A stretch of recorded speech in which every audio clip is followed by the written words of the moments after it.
안녕하세요. 지니TV입니다. 오케스트라에서 정말로 중요한 역할을 하는 타악기가 있습니다. 바로 팀파니입니다.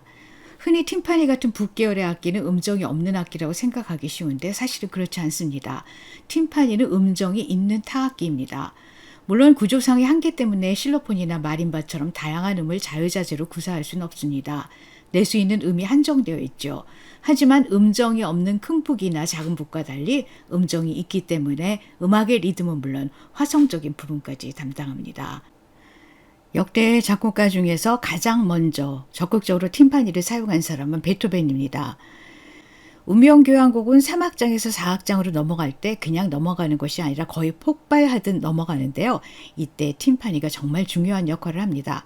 만약 팀파니가 없었으면 폭발적인 4악장의 도입부가 그렇게 극적으로 강렬한 효과를 주지는 못했을 겁니다.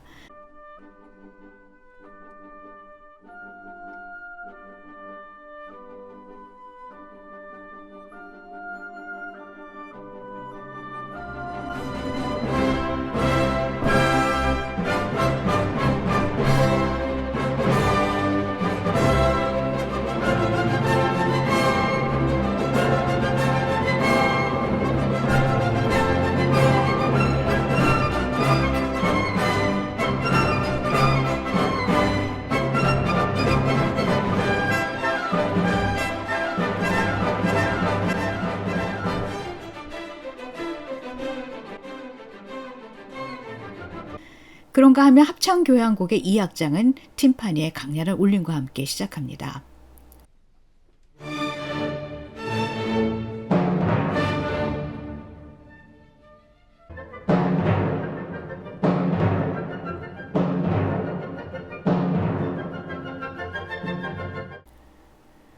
음악을 마무리 짓는 피날레에서도 팀파니는 결정적인 역할을 합니다. 팀파니의 강렬한 울림과 함께 곡이 끝나면 누구나 박수를 치지 않을 수 없죠.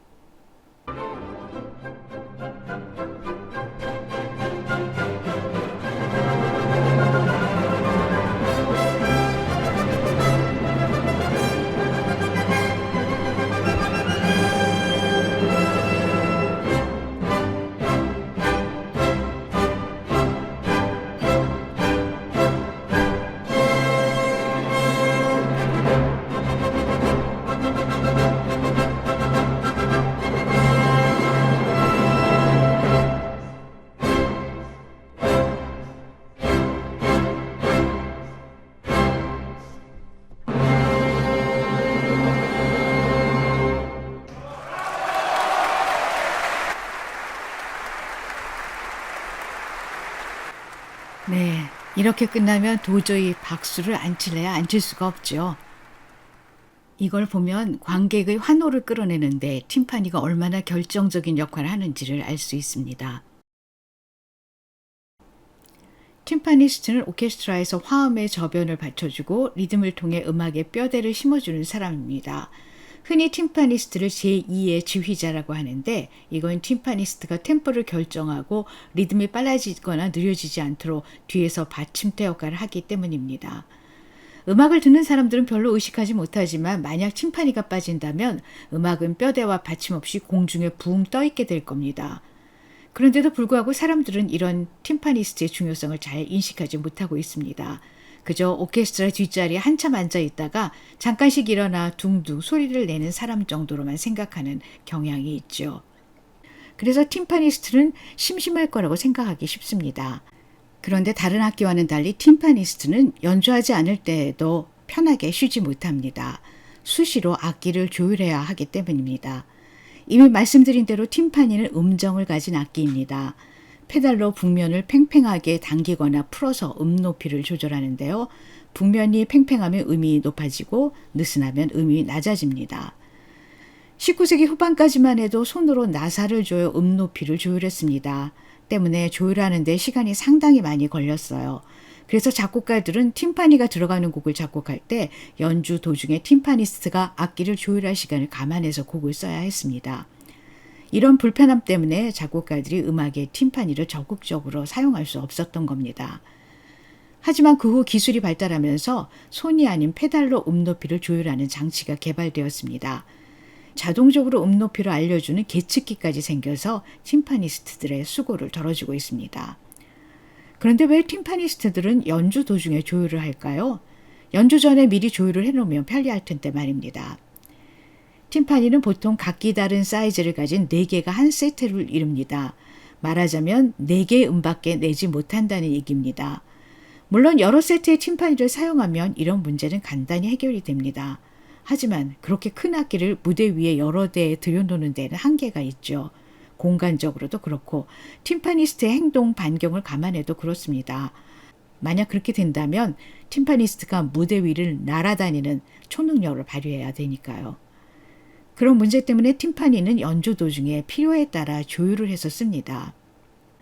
어차피 으뜸음, 딸림음, 버금, 딸림음 같이 음계의 중심을 잡아주는 음만 연주하는 악기니까 사전에 그렇게 조율을 해놓으면 되지 왜 중간에 조율을 할까 궁금할 겁니다. 그건 음악의 중간에 조가 바뀌기 때문입니다. 처음에 C장조로 시작했다고 해서 끝까지 C장조로 가는 것이 절대 아닙니다. 작곡가들은 중간에 수시로 조를 바꿉니다. C장조로 시작했지만 G장조로 가기도 하고 F장조로 가기도 합니다. 물론 C단조로 갈 수도 있죠.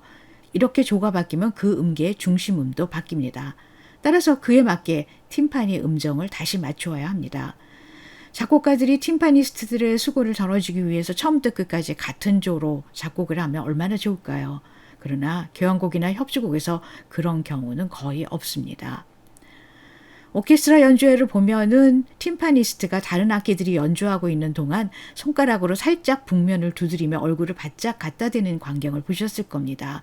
어떤 사람들은 팀파니스트가 왜 수시로 악기 냄새를 맡지? 이렇게 생각하기도 하는데요. 이건 조율을 하는 겁니다.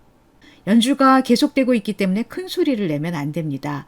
관객이 눈치채지 못할 정도로 손가락으로 살짝 건드려야 합니다. 그 작은 소리를 듣기 위해 북면에 얼굴을 바짝 갖다 대는 겁니다.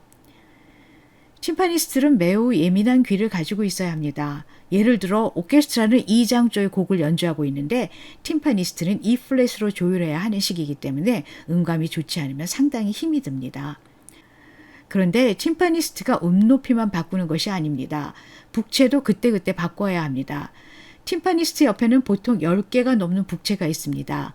북채의 머리 부분은 프란넬이나 나무, 코르크, 스폰지 등 다양한 재질로 이루어져 있는데 한 곡에서도 음악의 성격에 따라 필요한 북채를 바꾸어서 씁니다. 굵고 풍성한 소리를 내고 싶을 때는 부드럽고 큰 북채를, 날카로운 소리를 내고 싶을 때는 딱딱하고 작은 북채를 씁니다. 그렇게 해서 음색에 변화를 줍니다. 20세기로 들어오면서 팀파니스트들은 예전과 비교도 할 수 없을 정도로 바빠졌습니다. 작곡가들이 리듬을 중요시하면서 팀파니가 음악을 보조하는 수단이 아니라 음악을 이끌어가는 주인공이 되었기 때문입니다.